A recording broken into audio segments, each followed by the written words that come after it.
Welcome to Nain, the city just below us. It's modern day Nain, and in the center of the city, there's a church that commemorates the event that happened here that's recorded in the Gospel of Luke. Now, before we get to that, I just want to let you know a little bit of orientation.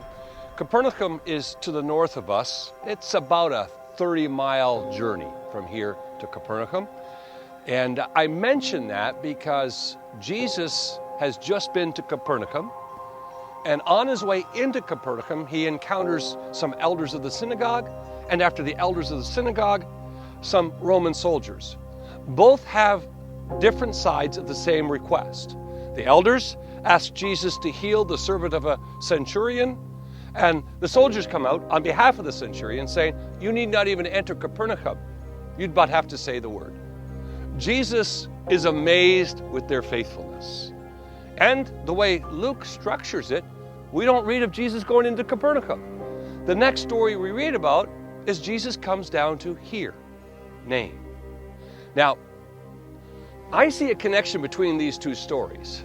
First of all, that Jesus is amazed by the faith of the centurion. And then Luke has Jesus and his entourage, his disciples, and a crowd following. So Jesus is at the head of an entourage as he comes into Nain. Now there's another entourage led by a young man with a close follower and a crowd with them. Only the person who leads this procession, as Luke tells it, is a dead person. And his closest follower is his mother. And she, we learn, is a widow. Let me read the story for you.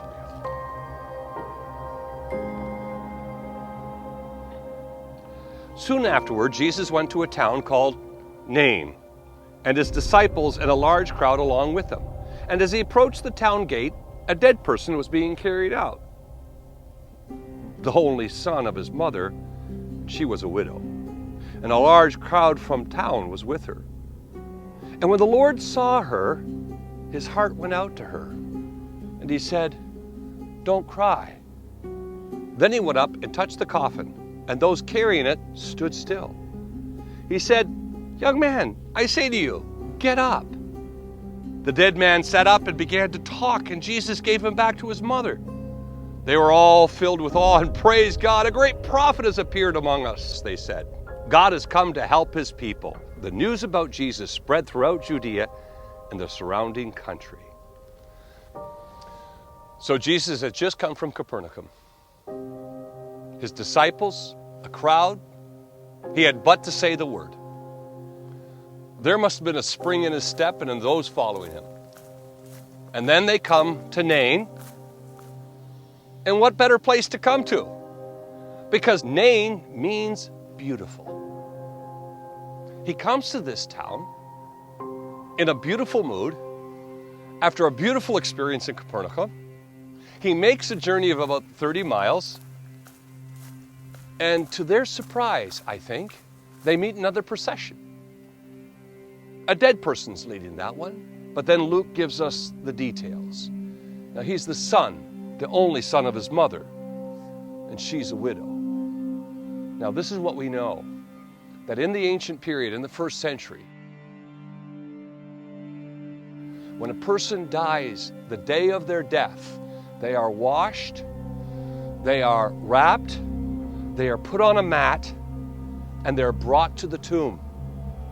At the tomb, in the burial bench in the tomb, they are prepared for their burial. Spices are added to the body, and the spices added to the body are to promote decay, not delay it. This young man had just died. His body had been washed, and he was laying on not a coffin, but on a mat. Jesus and his entourage come in to Nain. The dead young man and his entourage are on the way out to his tomb, probably to be laid with his father. And then Luke adds this point. And the Lord had compassion on him. He comes to Nain as Jesus, but he has compassion on this one as the Lord. It makes me think of that passage in Exodus 3, where God says, I have indeed seen the misery of my people, as he shares with Moses. I have heard their cry. That's the very heart of the Lord. That's the very heart of Jesus. And then Jesus says to the mother, don't cry. Well, that's not really correct. It's not that Jesus says to her, don't cry. It's an imperative. Jesus commands her, don't cry. It's an imperative. It's a command given by someone who's a commander. Now, what's at stake here is that does this command from the commander have command? And he goes over to the mat and he grabs a hold of it. And the Greek word for grabbing a hold of it has the idea of he grabs it and shakes it. And he says, get up. Get up. And with that, the young man gets up. The command to don't cry and the command to get up come from a commander who indeed is in command. And the young boy gets up and he begins talking. And then the one who gave the command, this commander who's in command, continues to command the situation, and he gives the boy back to his mother. You see, having lost her husband makes her a widow, makes her in the charge of her son. Having lost her only son puts this widow in that culture at that time in huge jeopardy. She is in a hopeless situation. Perhaps that's why Jesus' heart goes out to her. This young commander, Jesus, who is the Lord, has compassion. He hears, he sees, and he commands. Don't cry. Get up.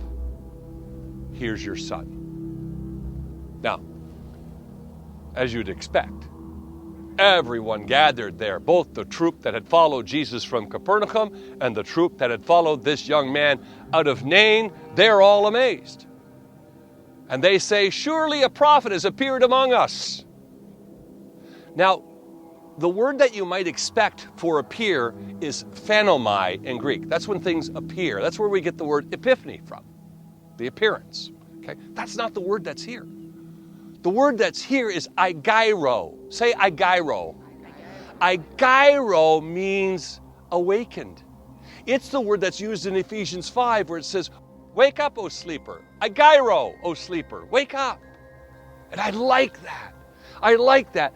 Here Jesus coming from Capernaum, as Luke structures it, there he's amazed by the faith of the centurion, a Gentile, a Roman Gentile nonetheless. And that bolsters and that gives Jesus confidence. And then here he comes to Nain, that beautiful place of Nain. And there he sees a dead boy. And I can see the confidence in Jesus as he increasingly becomes aware of who and whose he is. Remember when he was at the temple and when he was about 12 or 13 years old and his parents were looking for him? Luke tells us that Jesus grew in wisdom and knowledge and favor with both God and man. Jesus is learning and he's growing and he's awakening increasingly to his purpose. I love that because I, at 60 plus years old, am awakening every day to new riches and treasures in God's Word, to new awarenesses in my love for my wife and my family. I continue to awaken to God's mercies and favor as my eyes to see become clearer and clearer. I love that picture, that we learn and we awaken. to new blessings, to new benefits, to new opportunities, to new challenges. I have a rabbi who knows. The crowd says, surely we have a prophet who's awakening to God's purpose. But there's something more here. When Jesus says to that dead man, he says, get up. The word that Jesus uses that's translated as get up is, are you ready? Agairo. Wake up. Wake up. He grabs the mat and says, Agairo, wake up. Wake up. By the way, this is the same word that the angel said to Mary when she went to the empty tomb. He's not here, he's Agairo. He's arisen. He's wakened up. And then I go back to the very beginning of all things. And on this journey, you and I have been seeing the pictures of the text, picture after picture after picture, and perhaps the most profound picture that God gives to all of mankind is in the very first verses. Now God created the heavens and the earth. Now the earth was formless and void, and it had a face. Its face was darkness, and the Spirit of God faced the darkness, and God said, let there be light. And God separated the light from the darkness, and He called the darkness night, and He called the light day. And the way God created us is after every night's sleep, you and I wake up. We wake up. We wake up. And over again in the text, we're told, we don't want you to be ignorant about those who fall into sleep. You see, the one who commands has command. He's the Lord. You know Him as Jesus.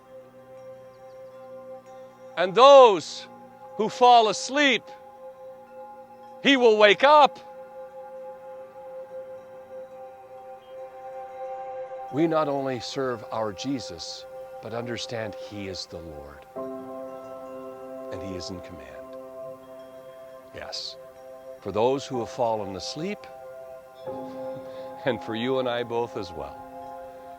When we fall asleep, and that last day on this side, don't worry.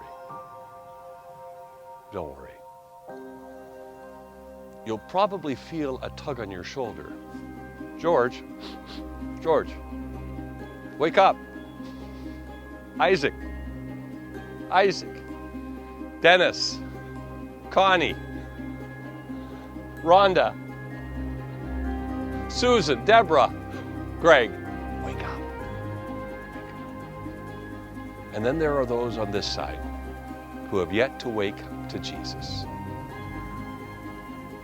My prayer is that I would be the most Jesus-filled George, that you would be the most Jesus-filled you, and that we would be the most Jesus-filled people of God,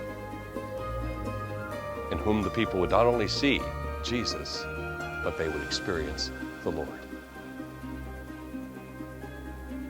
Nain, indeed, a beautiful place once again.